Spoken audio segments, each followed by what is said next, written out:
Selanjutnya, sudah ada beberapa pertanyaan yang ditujukan kepada para narasumber kita yang luar biasa sore ini. Saya coba untuk bacakan, mudah-mudahan dapat mewakili pertanyaan yang sekiranya memang ada beberapa pertanyaan yang serupa. Yang pertama, di sini saya tidak lihat dari siapanya, tetapi tidak terlihat dari siapa yang bertanya, tetapi ini ada pertanyaan pertama berkaitan sama intelektual disabilitas. Nah, pertanyaannya adalah, apakah ada makanan, minuman, suplementasi atau vitamin yang bisa diberikan untuk meningkatkan intelijensia untuk anak dengan disabilitas intelektual? Atau adakah yang tidak boleh diberikan supaya anak disabilitas intelektual tidak semakin parah? Nah, ini pertanyaan yang saya pikir sering sekali ditanyakan orang tua berkaitan dengan obat, dan beredar di masyarakat juga banyak obat-obatan yang mengklaim dapat menyembuhkan suatu gangguan perkembangan. Nah, mungkin ini bisa dijawab oleh Dokter Tian. Silakan Dokter Tian.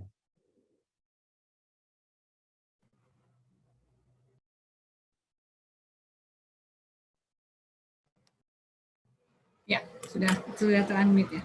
Baik, jadi dari pertanyaannya ya, pada prinsipnya pertanyaannya, adakah tata laksana yang berupa pengelolaan makan merupakan salah satu tata laksana dalam kasus-kasus disabilitas intelektual gitu ya. Nah, kita kan sepakat ya, acara ini yang akan kita sharing pasti adalah fakta-fakta yang berbasis bukti ilmiah gitu ya. Memang tidak terhindarkan kalau di lapangan itu kan getol banget ya, banyak banget, masif sekali saran-saran dari siapapun lah gitu ya. Ini nggak boleh makan tepung, nggak boleh terigu, nggak boleh gula, nggak boleh susu, nggak boleh keju, sampai kurus kering gitu pasiennya ya, apapun lah, pokoknya anak berkebutuhan khusus entah kenapa mindsetnya di lapangan itu ada pembatasan diet, pembatasan pola makan ya. Nah, untuk kasus disabilitas intelektual tidak ada kekhususan. Jadi sekali lagi tadi prinsipnya kalau disabilitas intelektual kan kita harus cari tahu penyebabnya ya, gitu ya. Tetapi sepanjang yang kita pelajari, apapun penyebabnya nih, nggak ada yang dijelaskan secara ilmiah bahwa menjadi lebih baik atau lebih buruk apabila mengkonsumsi zat-zat makanan tertentu gitu ya. Walaupun ini ngetren banget lah, utamanya yang kasus Dokter Purboyo bahas nih, autis ya. Saya perhatiin banget karena di lapangan bahkan ada orang sampai bikin apa ya, bikin industrinya gitu ya, makanan khusus buat autism, bikin cupcake tidak mengandung titik-titik buat autism, bahkan ada yang jual spatula wajan yang dilapisi bahan tertentu untuk penyandang autism. Wah, itu macam-macam banget lah. Ada keripik bayam untuk anak autism, ada pasta gigi berbahan khusus untuk anak autism tuh ya nggak ada gitu. Itu nggak ada kajian ilmiah yang berbasis bukti yang menunjukkan bahwa keterpaparan penyandang autism, baik misalnya pasta gigi atau memakannya itu menjadi lebih maladaptifnya menjadi lebih banyak atau menjadi berkurang banyaknya gitu ya.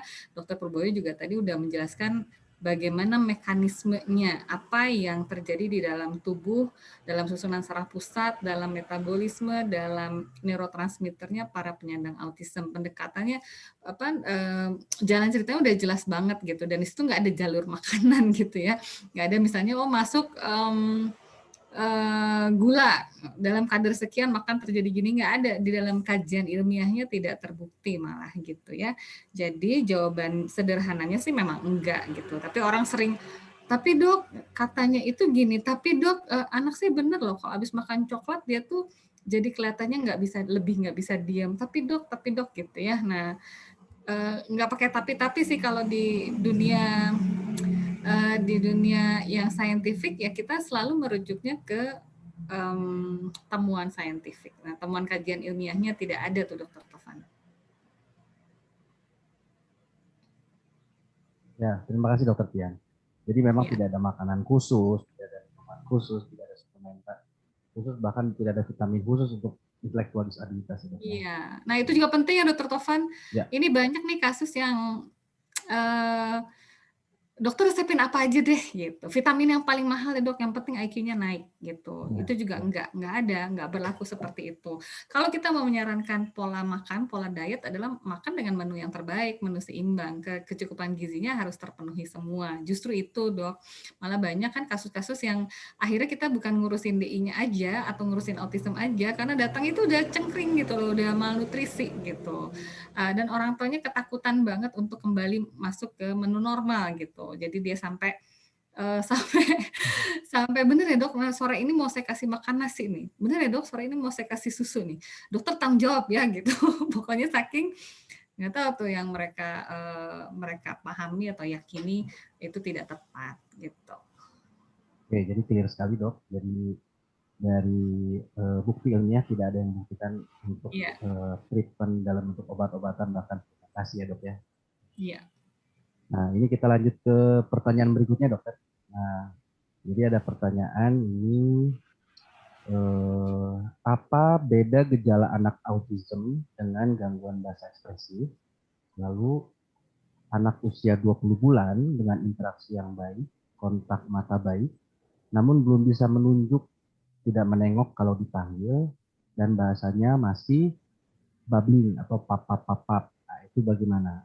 Dan pertanyaan yang ketiganya adalah dengan penanya yang sama, dokter, apakah autisme itu bisa sembuh? Nah, ini mungkin ditujukan kepada Dokter Purboyo. Silakan Dokter Purboyo. Baik, terima kasih Dokter Tovan.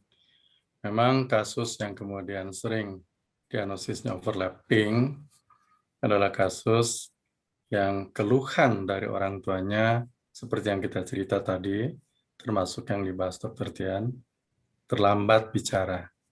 Nah, tadi yang ditanyakan, apa bedanya gangguan bahasa ekspresif dengan misalnya autisme ya.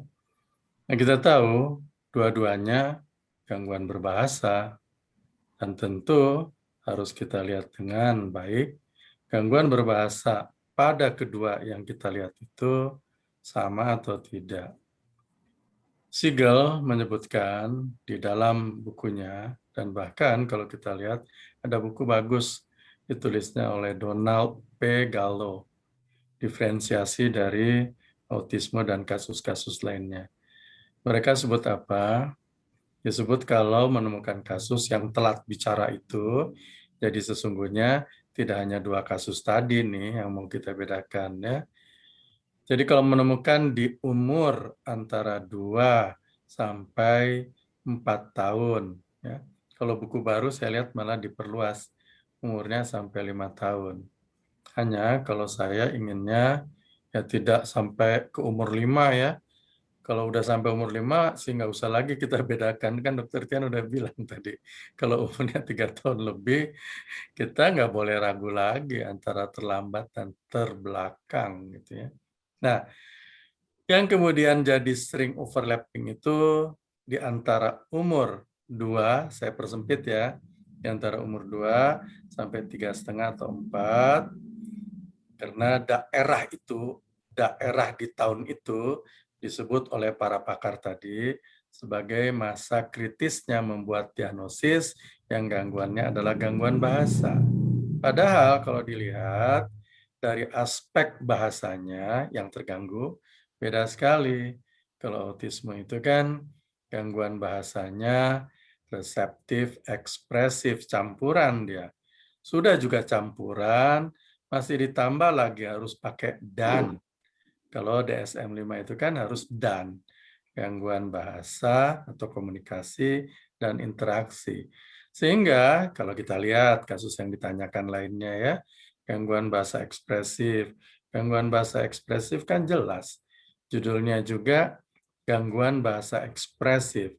Jadi bahasa reseptifnya tidak terganggu. Oleh karena itu, di dalam melihat yang telat bicara ini, yang gangguan bahasa ini, jangan hanya kita lihat aspek bahasa yang terganggu itu saja. Lihat lagi yang lainnya. Bahkan dari aspek bahasanya, pilah-pilah, dia bahasa reseptifnya terganggu juga tidak. Di umur yang sama, Oleh karena itu, kalau Siegel selalu, Rita Jordan juga bilang ya, melihat kasus itu perhatikan, dilihatnya di umur berapa, dan kalau membandingkan dengan kasus yang sering overlappingnya di umur yang sama. Ya, jangan kemudian dibandingkan dengan umur yang besar. Jadi di umur yang sama, kalau kasusnya memang suatu autism spectrum disorder, bahasa reseptifnya memang tidak ada. Sehingga kalau kemudian anaknya seperti yang tadi itu ya diceritakan, kalau anaknya sih paham juga, andai kata ditanya dan dia bisa tunjukkan salah satu atau beberapa anggota tubuh, misalnya hidung, anaknya sih bisa aja ditanya misalnya, "Dek, Dek, hidungnya mana?" Hmm, ya, dia memang nggak ngomong, ya, nunjuk-nunjuk aja atau bahkan kalau kemudian ditanya, "Kalau mata, mata mana?" Dia malah kicep-kicep gitu ya. Ya, kan dia paham itu, bahasa reseptifnya paham. Sesuai nanti dengan umurnya, kita perluas aja nanti yang ditanyakan. Kan ada milestone bahasa. Sehingga mau tanya anggota tubuh saja kah? Atau mau diperluas yang lainnya? Tergantung kan berapa umurnya. Tergantung kalau di umur itu, kalau yang sifatnya berkaitan dengan misalnya kosakata sudah harus berapa sih yang juga bisa dia ucapkan dan mengerti. Nah, dari aspek ini kalau kita perluas lagi melihat interaksinya, jadi berbeda pasti. Kalau kemudian walaupun memang suatu gangguan bahasa ekspresif, karena nanti gangguan bahasa ekspresif ada yang ringan, ada yang sedang, ada yang berat. Yang berat itu berpotensi disleksi itu, berisiko disleksi. Walaupun saya sering diserbu nih, kalau ngomong gangguan bahasa ekspresif umur 3 tahun, 2,5 tahun berpotensi disleksi. Memang bisa gitu ngelihat disleksi atau bahkan membuat diagnosis disleksi di umur 2,5 atau 2 tahun atau 3 tahun sangat bisa. Kita kalau kemudian memang ragu dengan menyebutkan disleksinya, kan banyak pakar yang menyebutkan, sebut aja di situ risiko disleksi. Tapi tentu harus diwaspadai dan bukan tidak boleh kita biarkan saja. Andai kata yang gangguan bahasa ekspresif tadi ini, dan kalau juga keluar sedikit suaranya misalnya, atau nanti dengan bertambah sedikit umurnya, karena kita akan evaluasi, terjadi gangguan fonem yang juga kita dapatkan misalnya. Apalagi hurufnya memang tertentu yang sering untuk kelompok risiko disleksi ya, atau bahkan apalagi komplit pada huruf yang B, D, P, Q ya dan seterusnya. Itu kuat itu untuk kemudian kita punya clue lain sambil melihat interaksinya. Walaupun betul bisa yang gangguan bahasa ekspresif dipanggil juga kadang tidak segera berespons, hati-hati. Yang kemudian justru, ingat kalau kita dapatkan gangguan bahasa ekspresif, harus loh yakin yang sedang kita periksa ini ada pada level kognisi normal. Artinya apa? Diagnosis gangguan bahasa ekspresif bisa loh ditemukan pada yang IQ-nya tidak di posisi rata-rata normal, di atas rata-rata normal, bukan di posisi rata-rata. Yang di atas posisi rata-rata normal, apalagi kemudian dia makin ke atas, sering tuh yang kita temukan pada anak yang umur 2 tahun, udah tahu nunjuk-nunjuk, ngomongnya belum, nunjuknya sampai ke jenis malah ya. Kalau dinosaurus misalnya, sampai Stegosaurus, Triceratops, dan seterusnya. Jauh melampaui kemampuan dia termasuk yang kita ceritakan tadi di depan, alfabet atau angka, bahkan ada yang sudah baca. Autisme belum bisa pasti di umur seperti ini. Akan bisa juga, tadi sudah kita bahas, milestone-nya milestone-nya autisme bukan di umur itu, bahkan untuk bentuk yang kemudian high functioning. Nanti dia di atas umur 4. Coba lihat dengan baik buku yang tadi itu ya, high functioning autism ya, yang high level itu ya.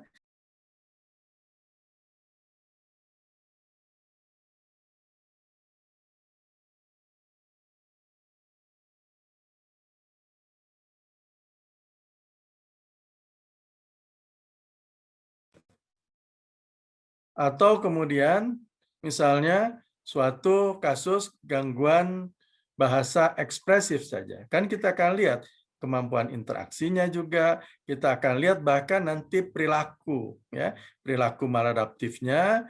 Jelas kalau pada autisme dia pasti tidak 1-2 saja yang muncul, andai kata dia bentuknya high functioning, karena tadi kan korelasinya dengan kompleksitas gejala, kalau yang sedikit saja dia cuma 1-2 untuk yang high functioning.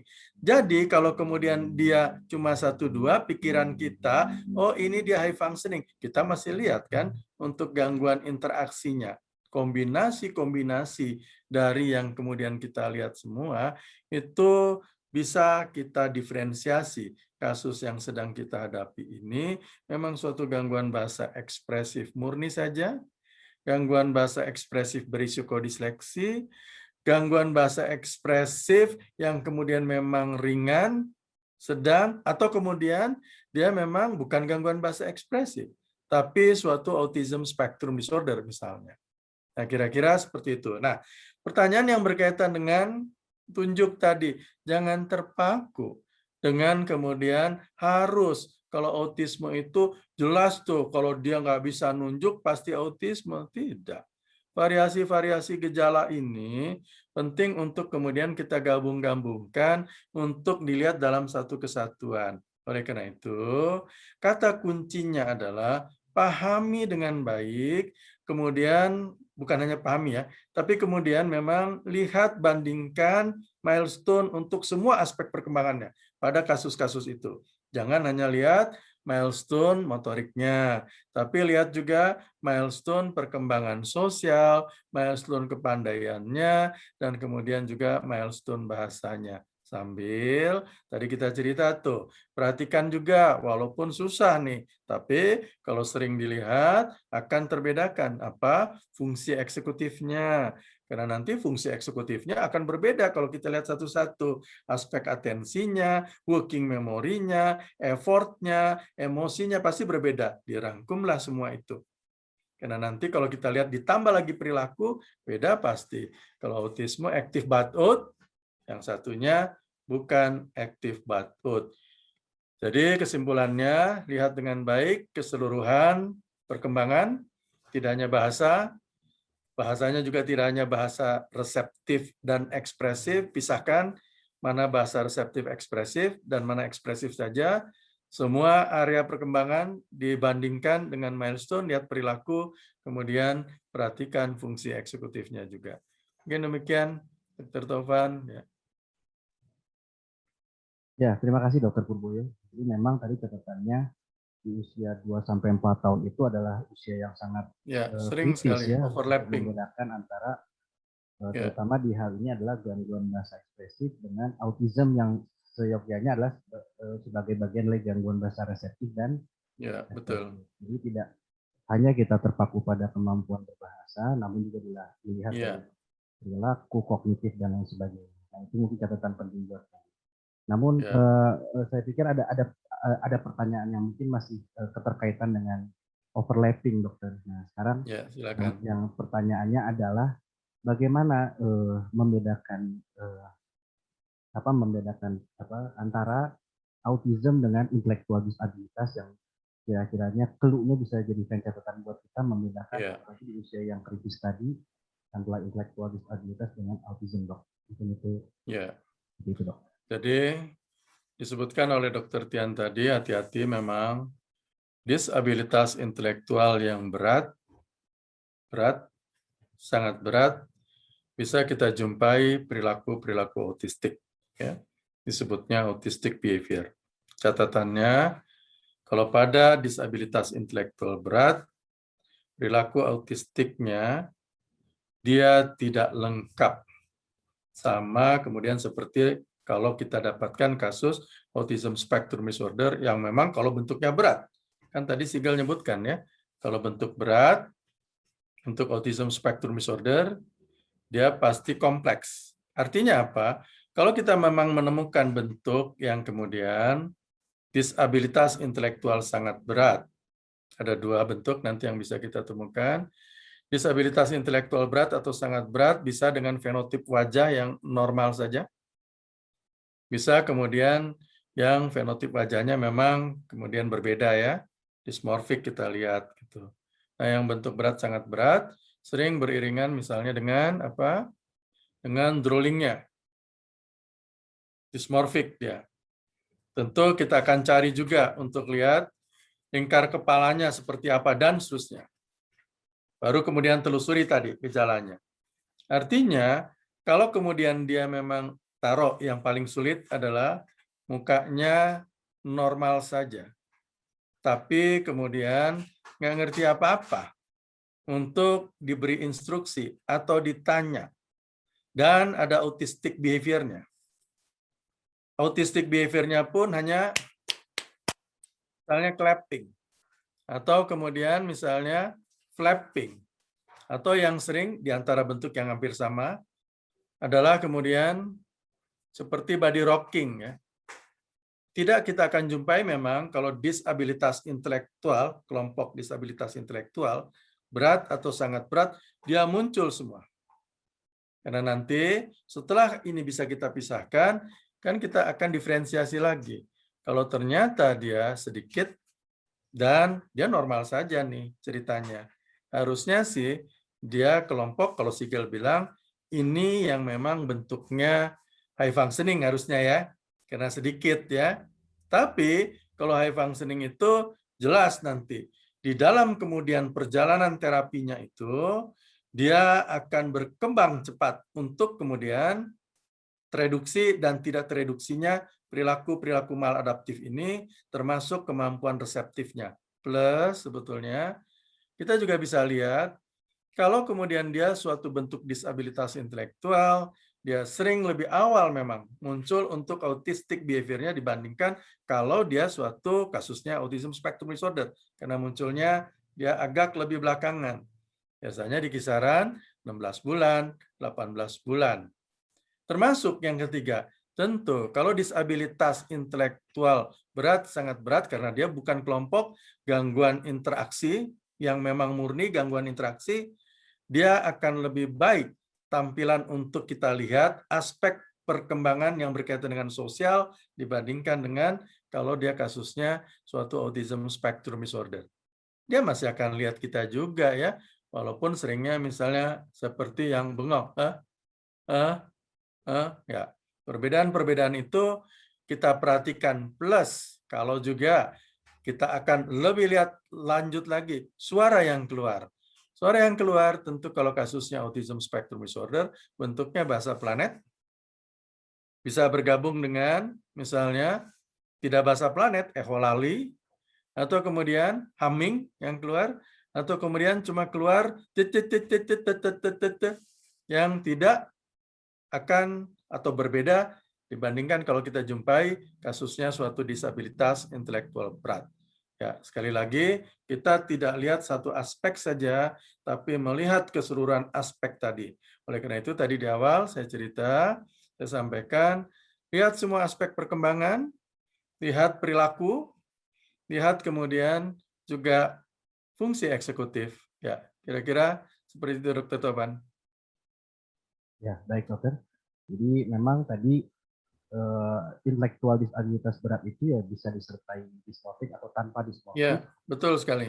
Mungkin ada drooling dan lingkar kepalanya yang sebagian besar itu adalah di bawah normal. Nah, pertanyaannya dok, tadi dari segi perilaku memang bisa dibedakan, lalu interaksinya DI berat itu akan lebih baik dibandingkan dengan autism yang spektrum disorder gitu ya, interaksinya lebih berat. Dan bahasanya pun yang autism itu ada bahasa planet, echolali dan humming. Nah, namun di sini yang saya mau tanyakan dok, kaitannya dengan motorik dok. Apakah ada hal yang sekiranya bisa kita jadi catatan untuk misalnya kemampuan motorik antara intelektual disabilitas berat dengan autism spectrum disorder? Ya. Jadi autism tanda kutip jauh lebih bagus motoriknya ya, karena tidak ada masalah dia dengan motoriknya. Bahkan kalau kita lihat mau dia ada di posisi di atas meja, kakinya ada di meja, sebelahnya ngegantung gitu ya. Dia loncat, dia kemudian berpindah dari satu tempat ke tempat lain, berbeda sekali. Ya, karena kalau kita baca terminologi yang disebutkan di DSM-4 bahkan sudah sejak di DSM-4 handaya itu sebetulnya ada, kita jumpai juga kalau kasusnya dia suatu disabilitas intelektual untuk aspek motorik. Tidak hanya handaya, ya disebutkan tadi Dr. Tian sudah jelaskan ya, aspek yang lainnya tadi ya. Betul sekali itu Dr. Tovan. Ya. Oleh karena itu hati-hati memang untuk motorik pada kasus autisme. Kenapa?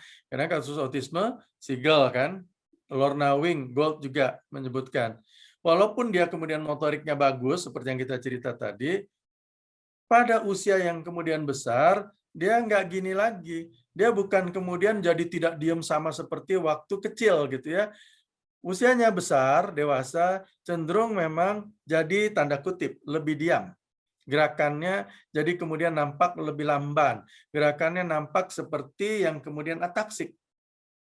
Oleh Lorna Wing, oleh Gold, ya itu kan disebutnya stiff, ya kaku itu, ya itu bedanya juga ya.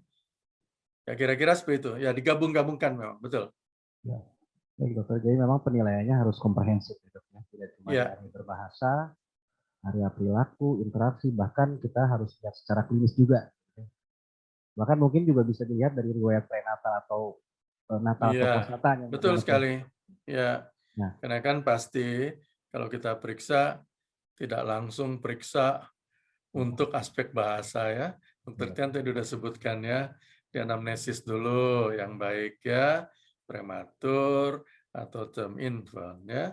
Ada nggak faktor risiko? Ada nggak riwayat infeksi? Ibunya seperti apa? Memang kemudian penderita entah diabetes atau apa dan seterusnya. Termasuk persalinannya seperti apa ya, dan seterusnya. Ya, betul itu, Dr. ya, memang harus segera kita kenali ya dok ya, karena yang sudah pasti tata kelolanya pun berbeda ya dok ya, antara intelektual disabilitas dengan autism. Nah mungkin dari dokter Tian ada yang mau ditambahkan dokter, juga kaitannya dengan tata kelola yang berbeda antara autism sama disabilitas intelektual dok. Ya baik, yang menarik ya diskusinya. Jadi saya percaya memang membutuhkan pengetahuan yang cukup ya, begitu ya Dokter Purboyo ya. Butuh pengetahuan yang cukup untuk kita bisa paham dengan baik gitu. Dan memang cukup wajar buat orang tua yang tentunya kan bukan areanya gitu ya. Ini sesuatu yang baru, istilah-istilah ini pasti lebih sering yang didengar, yang mudah didengar ya, mungkin dari Google, dari sosial media, itu pasti kan lebih duluan lebih duluan mereka dengar gitu, dan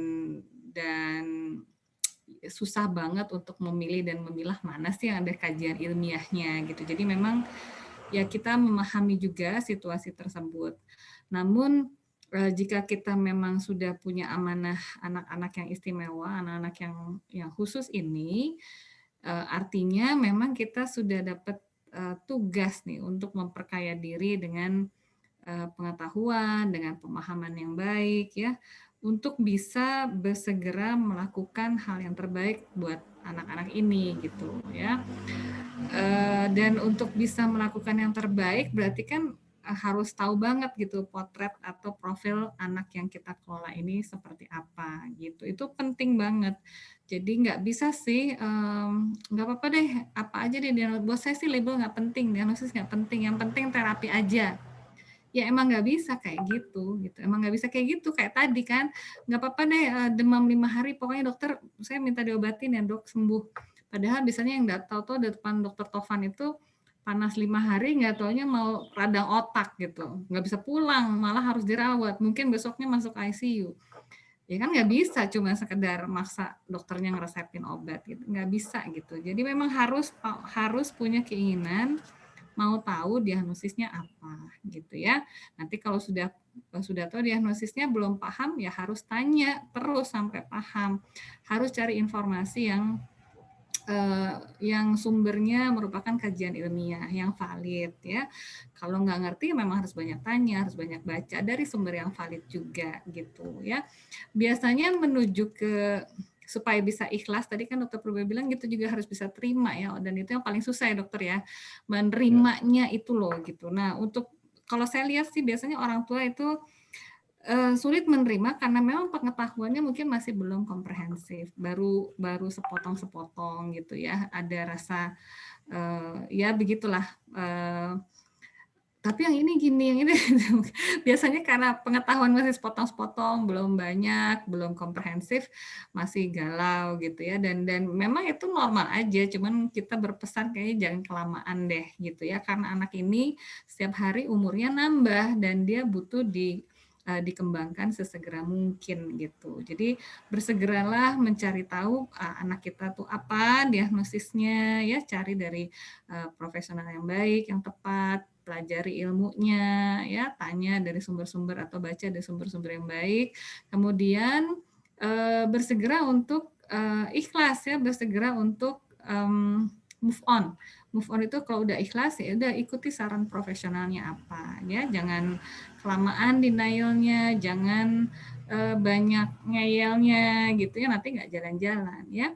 Terkait apa terapinya tentu tergantung tadi, ini disabilitas intelektual murni kah atau ternyata ini DI-nya karena dia tuli berat, oh DI-nya karena dia cerebral palsy, oh DI-nya karena Down syndrome, oh DI-nya karena autism misalnya, ya pasti nanti tata laksananya mengikuti underlying disorder-nya gitu ya. Jadi juga kurang bijak kalau kita membandingkan anak kita dengan anak lain. Bahkan anak kita misalnya sama-sama autism, sama-sama 7 tahun, ya beda pasti kondisinya gitu ya.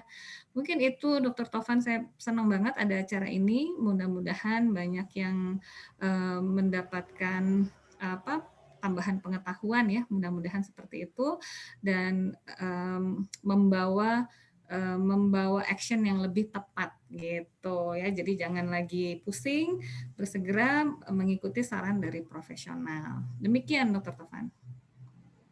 Ya, baik dokter. Terima kasih dok. Ya. Jadi memang pengelolaannya berbeda.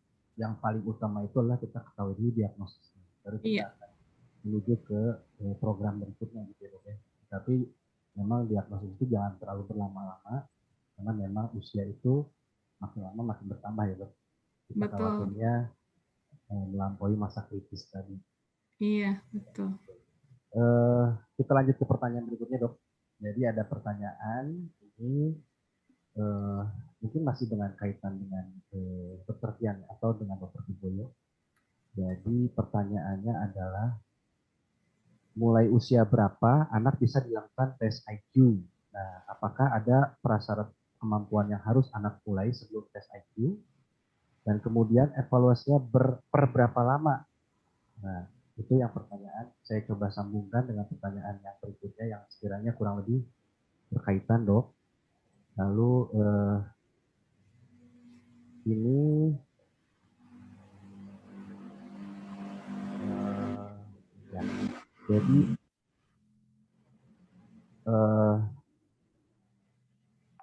karakter sekolah atau kelompok belajar apa yang tepat untuk anak dengan kosakata yang masih sedikit ya. Ini mungkin nanti lain dokter, mohon maaf. Jadi ada pertanyaan yang berkaitan dengan tes IQ, itu apakah benar anak disabilitas intelektual tidak bisa sekolah SMP hanya sampai kelas 6 SD saja sesuai dengan presentasi dokter Tian tadi? Itu pertanyaan kedua. Dan yang ketiga, mungkin ini ada pertanyaan dari orang tua, bagaimana yang bisa orang tua lakukan bila mana di kota tempat tinggal belum ada fasilitas kesehatan yang mengampu tadi fase 1, 2, dan 3 kaitan dengan intervensi anak autism atau sekolah vokasional. Jadi itu ada pertanyaan juga yang mungkin saya pikir berkaitan dok. Silakan dokter, dimulai dari dokter Tian mungkin kaitannya dengan mulai usia berapa anak bisa melakukan tes IQ dan prasyarat kemampuan yang harus dilengkapi sebelum tes IQ. Silakan Dokter Purboyo. Ya, baik. Saya ikut melengkapi jika perlu. Jadi tes IQ itu sebetulnya bisa juga kita lakukan pada anak misalnya di bawah umur 3 tahun. Sering jadi pertanyaan gitu ya. Selain pertanyaan, emang bisa gitu dilakukan tes IQ di bawah umur 3 tahun? Yang juga sering jadi pertanyaan adalah, apa pentingnya dilakukan tes IQ? Nanti juga kalau udah besar, dia juga bisa berubah kok IQ-nya. Nah, kita coba jelaskannya. pertanyaan-pertanyaan yang sering itu. Tes IQ kalau mau dilakukan di bawah umur 3 tahun, misalnya oleh saya atau Dokter Tian, di sini banyak nih teman-teman yang juga hadir dan bisa juga sudah lakukan tes IQ ya. Ada Dokter Rima, saya lihat ya. Ada Ada. dokter siapa lagi? Ada Muna. dokter, Dokter Muna ada. Dokter Muna ya. Oh, Dokter Rima ada. Ada Dokter Denny juga tuh. Artinya apa? Kalau kemudian memang mau lakukan tes itu di bawah umur 3 tahun, ya harus kemudian belajarlah untuk melakukan tes IQ di bawah umur 3 tahun dengan tools yang memang tanda kutip tidak umum. Kenapa tidak umum? Karena biasanya yang dikerjakan di kita, di negara kita, oleh siapa? Oleh teman-teman sejawat psikolog. Tools-nya itu memang berbeda dengan tools yang untuk kalau di bawah umur 3 tahun sudah mau dilakukan tes IQ. Karena kalau dari teman-teman psikolog kan biasa gunakan Wechsler atau Stanford Binet. Sementara ada tools lain yang namanya Griffith. Nah, Griffith itu bisa tuh mulai dari bahkan bayi baru lahir ya sampai kalau Griffith 3 dia nggak sampai 8 tahun sampai 6. Tapi kalau Griffith yang pertama dulu, saya dulu kebetulan belajarnya yang pertama waktu tahun 2001 tuh. 2001 atau 2002. Itu sampai umur 8 tahun.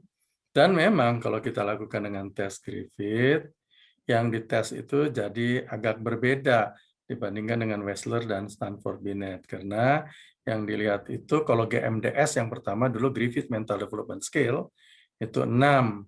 Motorik kasar, motorik halus, motorik kasarnya lokomotor, ya kalau kemudian motorik halusnya hand and eye coordination. Kemudian hearing and speech bahasa, kemudian performance sama, sosial, dan kemudian ada practical reasoning ya. Sementara kalau Wechsler kan komponennya hanya verbal dan kemudian memang satu lagi performance. Bedanya, oleh karena itu disebutkan kalau Griffith bisa kita mau menilai untuk aspek perkembangan lain. Nah, aspek perkembangan lain ini bisa kita pakai untuk kalaupun mau dikerjakan di bawah umur 3 tahun. Hanya kalau buat saya bisa aja untuk mau kita kerjakan aja semua. Sekalian aja sudah dikeluarkan untuk kalau memang perlu. Kita mau tahu IQ-nya tentu untuk bisa lakukan juga tidak mudah melakukan tes IQ di bawah umur 3 tahun atau 2 tahun dengan Griffith. Walaupun kalau menurut saya harusnya sih mudah juga ya. Kalau ngerjain yang bayi itu lebih cepat kayaknya ya. Paling berapa menit lah, 30 menit, 40 menit ya. Kalau yang udah besar agak lama, kadang-kadang 2 jam. Tapi kalau kita kerjakan ini sering sekali. Jangan juga kalau sudah bisa menguasai tools ini, ngerjainnya sebulan sekali, ngerjainnya 2 bulan sekali, 6 bulan sekali, apalagi setahun sekali. Susah pasti itu. Kenapa? Kalau Prof. Alexis waktu mengajari saya, belajar Griffith ini, dia bilang, kamu harusnya sih bisa kerjakan sampai jangan lihat tools-nya tuh, jangan lihat modulnya gitu ya. Lihat aja nanti sekalian lintas pemeriksaan gitu. Dia benar ya. Saya lihat kalau kita menggunakan satu alat saja, taruhlah kubus ya. Kubus tuh paling suka banget tuh dimain-mainin untuk Griffith ya. Bisa macam-macam kita periksa ya. Bisa untuk instruksi bahasa, bisa untuk warna kognisi, bisa untuk jumlah kognisi dan seterusnya. Membangun dan seterusnya. Bahkan sambil lihat motorik halus, motorik kasarnya dan seterusnya. Bahkan nggak usah aja pegang nanti si tools-nya diisinya belakangan aja gitu ya. Ini dinilai dulu. Nah, kepentingannya apa? Kalau mau menilai perkembangan untuk kasus-kasus yang cerebral palsy bagus banget loh. Periksa ini. Nanti yang kita dapat untuk motoriknya itu jadi baseline. Untuk nanti kalau di terapi, di intervensi, dilihat dia naik nggak angkanya. Nah, Griffith angkanya sama aja, sama angka untuk IQ yang normal ya. Dia ada di angka 90 sampai 100, 110, maaf. Ya, walaupun kemudian di Griffith istilah untuk yang kemudian disejajarkan dengan full IQ pada Wechsler dan Stanford Binet disebutnya dia GEQI, ya, general question, ya. Dan itu udah banyak penelitiannya. Kalau kita buka jurnal banyak dari 10 tahun yang lalu membandingkan untuk hasil kalau pakai akhirnya bisa dengan Wechsler atau yang lainnya dengan GEQI ini. Apalagi nah, kalau Prof. Alexis ngajarin saya, kalau kamu mau ngeluarin 2 aja juga boleh kok, Boyo tuh apa sih yang dikeluarin, ya keluarin verbalnya sama performanya sama kok dia itu angkanya. Nah, saya udah pernah coba itu.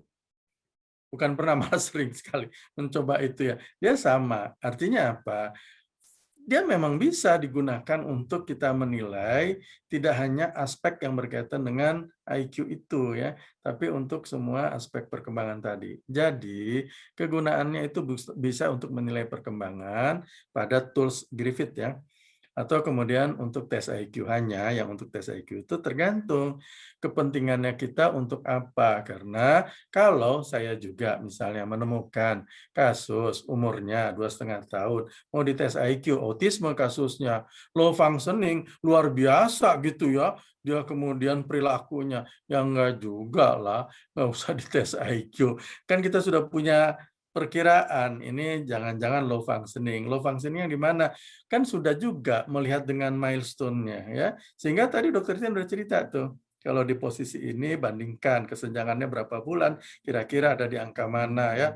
Percayalah kalau teman-teman yang sudah belajar Griffith dan sering sekali kemudian kerjakan ya, bukan boleh nih, kalau sama Prof. Alexis juga saya dimarahin, nebak-nebak angka IQ-nya kayaknya di situ. Lama-lama bisa loh, benar. Ini bukan bohong, lama-lama bisa. Tapi ya nggak boleh, kalau baru belajar terus nebak-nebak, nggak boleh. Ya, itu harus sering lihat memang. Ya, jadi jam terbang juga jadi perlu untuk bisa punya sense, dia level untuk milestone-nya di sini. Umurnya sekian, chronological age-nya sekian, mental age-nya sekian. Kayaknya sih dia di 50. Walaupun kalau saya bilang sama Alexis, nggak boleh kamu. Ya, asumsi aja ya. Ya, tapi kalau enggak kita susah nanti untuk membayangkannya. Apalagi kalau kemudian mau dijadikan patokan untuk menilai kemajuan perkembangan, sangat penting kalau buat saya. Untuk kemudian melihat seberapa besar nih, sehingga kita bisa menilai, oh IEP yang kita buat itu memang nggak cocok ya, dia nggak berubah loh. Kan nggak berubah itu faktornya banyak lagi. Bukan hanya kemudian aspek ini ya, mungkin metode yang kita berikan, dan seterusnya, dan seterusnya.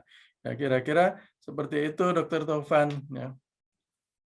Mohon maaf kalau ceritanya itu apa kalimatnya Mungkin Dokter Tian ada yang mau ditambahkan? atau kata-katanya pakai campur aduk Iya. bahasanya.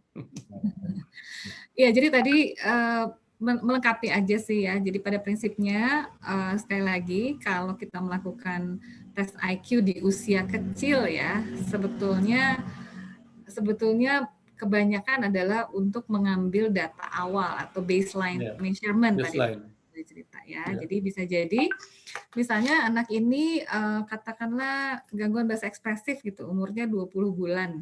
Gitu ya, kita Griffith, kita udah tahu nanti pasti di komponen bahasa ya pasti jelek orang itu yang bermasalah gitu kan. Tapi kita pengen tahu sejelek apa sih umurnya 20 bulan, bahasanya segimana sih emangnya gitu ya. Oh, bahasanya sampai-sampai ternyata di 12 bulan nih gitu. Yang lain-lain ternyata pas kita periksa kurang-kurang dikit juga gitu. Nah, biasanya kalau kita lakukan pemeriksaan Griffith itu kita jadi itu sama aja kayak periksa amat sangat detail dan lengkap gitu ya.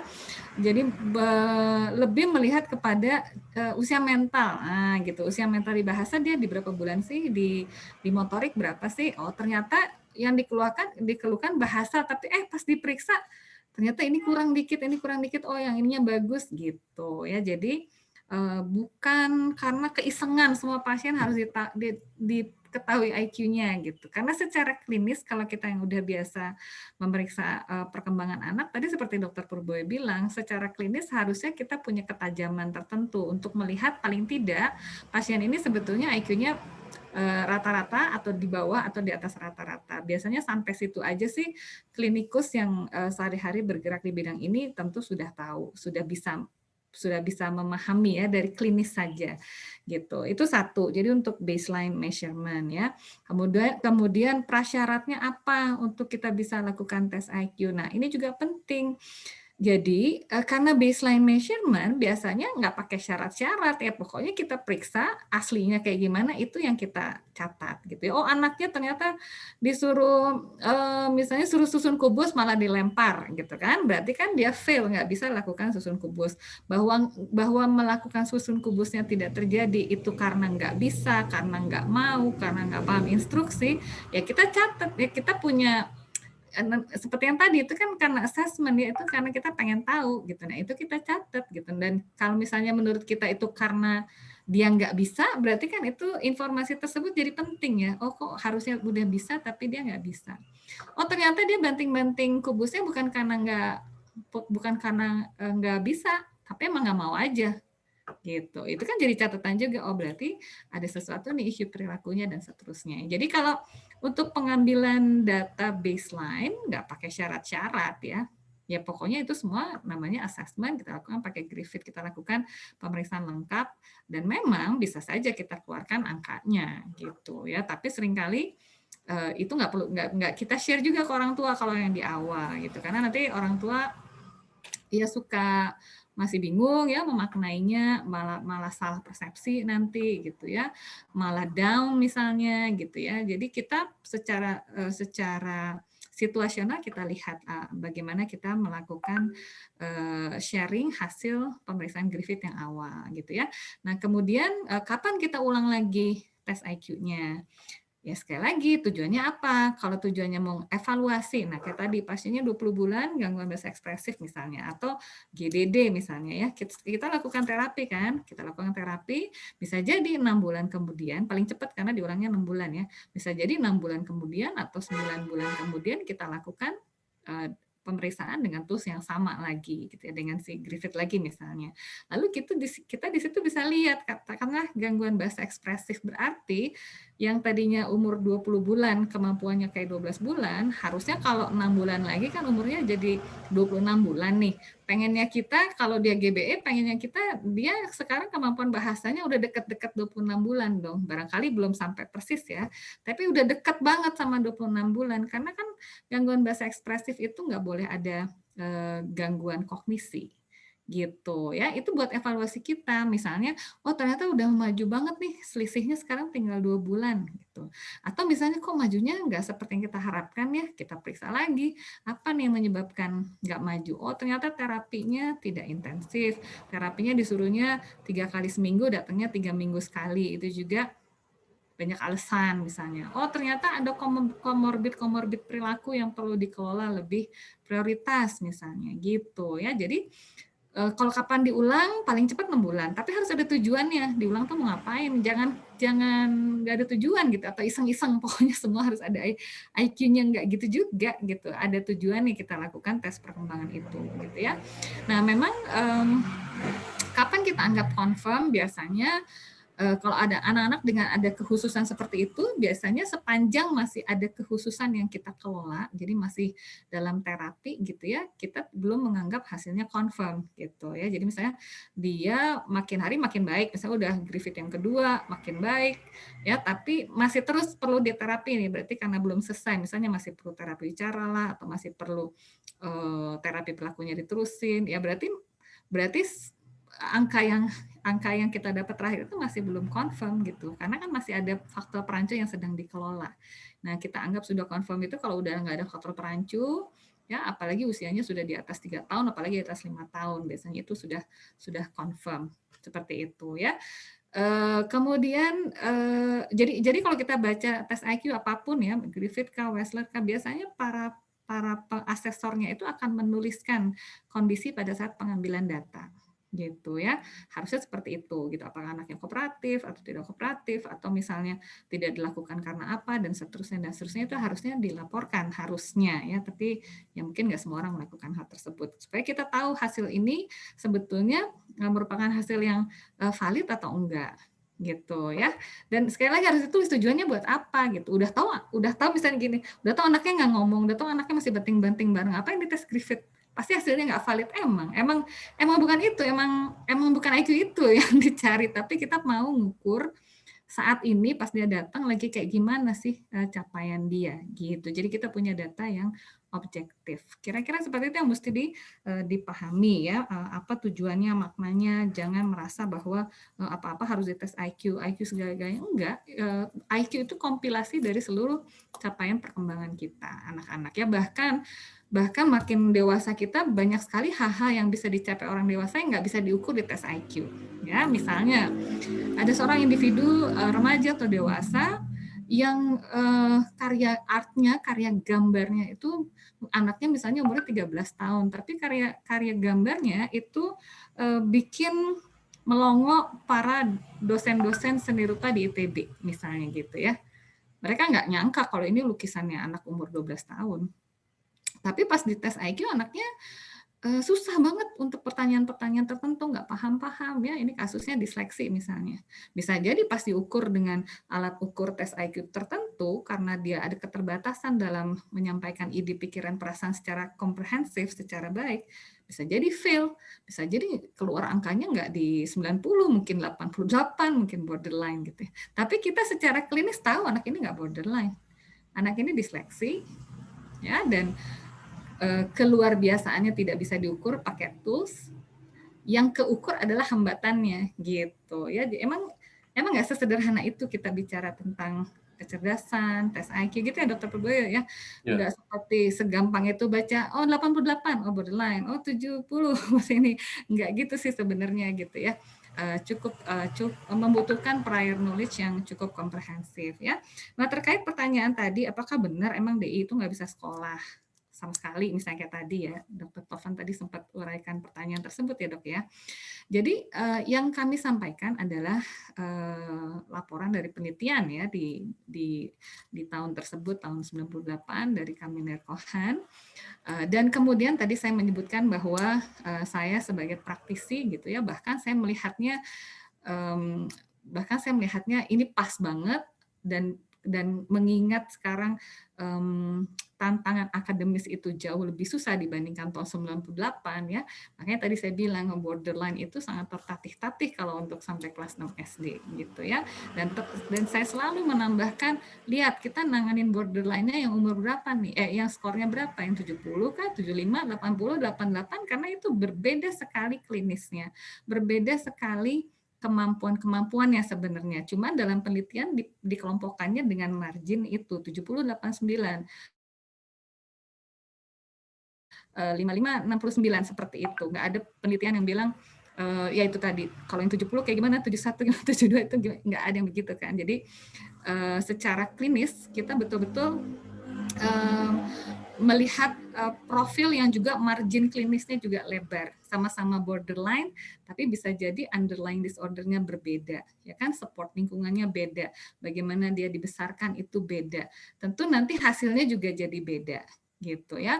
Begitu juga disabilitas intelektual ringan, sama-sama ringan, tapi yang satu mungkin ada di kisaran 58 IQ-nya, yang satunya lagi mungkin ada di 65, yang satu ada underlying disorder tertentu, yang satu lagi underlying disordernya beda, yang satu komorbidnya apa, yang satu komorbidnya apa, latar belakang sosioekonomi, pendidikan orang tua, lingkungan, suportif atau tidak suportif, itu semua beda gitu ya. Tapi memang yang dilaporkan di dalam penelitian itu bagaimana seseorang di kelompok tertentu itu bisa mencapai potensi akademisnya. Nah, memang dilaporkan seperti itu. Jadi anak-anak DI ringan itu dia apabila berada di sekolah reguler itu, maka kan dia harus menaklukkan tantangan akademis ya, harus baca dan baca paham, ya kan? Bukan hanya baca teknis aja kan di sekolah dasar itu ya. Harus baca dan baca paham, harus baca instruksi dalam soal, harus bisa mengungkapkan yang tersirat padahal tidak tersurat, harus bisa menyanggah, membantah, memberi pendapat dalam semua materi atau subjek pelajaran. Ya kan? Coba sekarang orang tua banyak yang di rumah tiba-tiba menjadi guru dari anak-anaknya karena pandemi. Betapa hebohnya mereka menyatakan bahwa susah banget ya ngajarin anak-anak ini ternyata. Nah, gimana anak-anak yang punya kekhususan? Bahkan untuk untuk berada di depan layar, sit still for a while dalam dalam apa namanya kurun waktu tertentu yang diharapkan, terus menerus sustain attention, terus menerus bisa engage, bisa terlibat, itu aja susah. Ya, apalagi mengharapkan mereka bisa mengelola tantangan akademis betul-betul sama able-nya, sama capable-nya dengan anak-anak yang bukan disabilitas intelektual. Terus terang secara klinis dan saya sebagai klinikus saya melihat memang mereka nggak bisa gitu ya. Dan sekali lagi bukan berarti kalau nggak bisa akademis itu akhir dari segalanya gitu. Bolak-balik tadi Dokter Pugboy kan udah tunjukin ya gitu. Kalau misalnya kita udah ngerti dia tuh profilnya apa, profil itu artinya keunggulannya apa saja, potensi apa saja yang masih bisa dielaborasi, dan kekhususan apa yang perlu kita develop terus. Nah, begitu kita paham, begitu kita ikhlas, ya bersegera kita tumpukan perhatian kita, tenaga, pikiran kita untuk juga mengembangkan dan mengelaborasi yang positif-positif yang ada, aset-aset yang ada pada dia, gitu ya. Itu jangka panjangnya kayak gitu. Tapi kalau jangka pendeknya itu yang banyak banget di lapangan, belum bisa mandiri apa-apa, belum bisa duduk tenang, belum ngerti namanya menumpukan perhatian untuk menyimak bahwa dia yang dipanggil, tapi itu udah disuruh menjawab multiple choice, sudah suruh jawab essay dan seterusnya, yang materinya juga buat dia tuh nggak ada manfaatnya saat ini gitu ya. Nah, mungkin itu yang mesti berita ini mesti diterima dengan ikhlas dan dengan sudut pandang yang positif gitu. Jadi jangan, aduh mati deh, nggak ada harapan nih, ternyata bukan sekolah nih gini. Itu tadi, lihatnya dari yang positif. Untung kita tahunya dari sekarang bahwa yang harus kita titik beratkan adalah vokasi. Coba kalau anaknya keburu gede, baru dengar ilmunya. Waktunya terlewat banyak. Udah, hari ini kalau memang baru tahu, ya sudah, ikhlas dulu gitu ya. Bolak-balik saya bilang ikhlas dulu. Ikhlas tuh susah banget ya, Dr. Tovan ya. Di meja praktek kita lihat orang tua banyak akhirnya marah sama kita gitu ya, karena mungkin nggak enak dengan kondisi ini. Tapi itu tadi kita mengerti, yang penting jangan terlalu lama, bersegera mencari apa yang positif dari anak-anak kita, dan insya Allah itu pasti ada gitu ya, dan itu dielaborasi semaksimal mungkin, seheboh mungkin, sehebat mungkin, sebagaimana kita juga berusaha mengembangkan hal-hal yang khusus dari anak tersebut gitu, Dokter. Ya, baik sekali dokter. Jadi memang tadi tes IQ itu bahkan kurang dari 3 tahun pun bisa diperiksa dengan menggunakan metode yang kritik, bahkan yang ketiga yang terbaru dok. Untuk diulangnya ya tergantung dari tujuannya. Biasanya digunakan untuk evaluasi terapi atau mungkin dikatakan tadi paling cepat ya 6 bulan. Kita mau evaluasi cari penyebab lain atau mungkin ada ketidakmajuan dalam terapi dan lain sebagainya. Kiranya sudah terjawab dokter pertanyaan tadi. Memang kendala-kendala yang sering kita temukan di sehari-hari ya dok ya. Sekali lagi tadi saya ingat banget dokter Purbo bilang bahwa sebelum terima ya pasti orang tua akan melalui fase sedih, fase menolak dan lain sebagainya, tetapi memang ujung-ujungnya kita harus masuk ke dalam fase terima ya. Tadi yang kalau dokter Pian tekankan bahwa ikhlas segera gitu, karena umur itu ternyata nggak kerasa ya dok ya. Besok sudah bertambah 1 bulan, mungkin tahun depan sudah mendekati usia-usia kritis dan lain sebagainya. Nah, catatan penting yang mungkin juga bisa kita ingat di sini bahwa jadi hati-hati dengan usia ya dok ya. Ternyata pengenalan yang lebih dini itu akan lebih baik kalau kiranya intervensinya lebih dini ya, suaranya akan berbeda.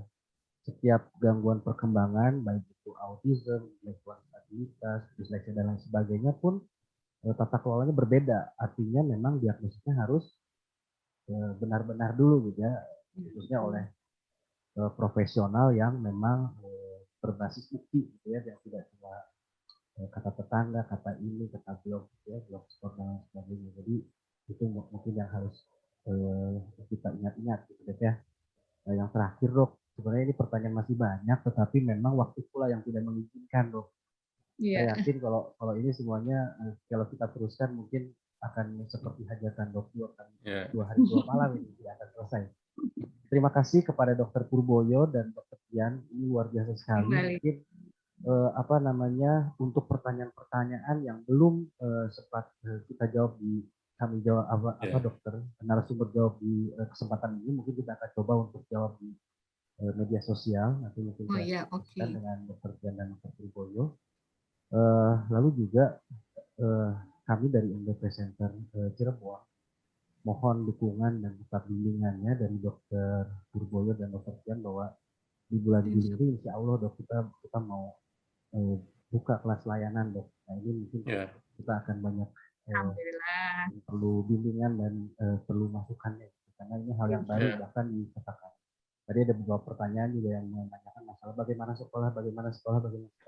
Nanti mungkin itu akan kita jawab di media sosial. Kiranya mungkin itu dokter sesi tanya jawab kita. Apa namanya, mudah-mudahan bermanfaat bagi kita semua. Mohon maaf juga apabila ada keterbatasan waktu, kesalahan kata dan sebagainya. Kadang-kadang jujur itu rada pahit dokter, tetapi memang tadi dokter bilang udah ikhlas dulu gitu ya. Ya kita dimusuhin dan lain sebagainya, tetapi mungkin mudah-mudahan itu akan jadi hikmah di kemudiannya. Kiranya itu dari saya, moderator atau pembawa acara. Saya akan kembalikan kepada MC.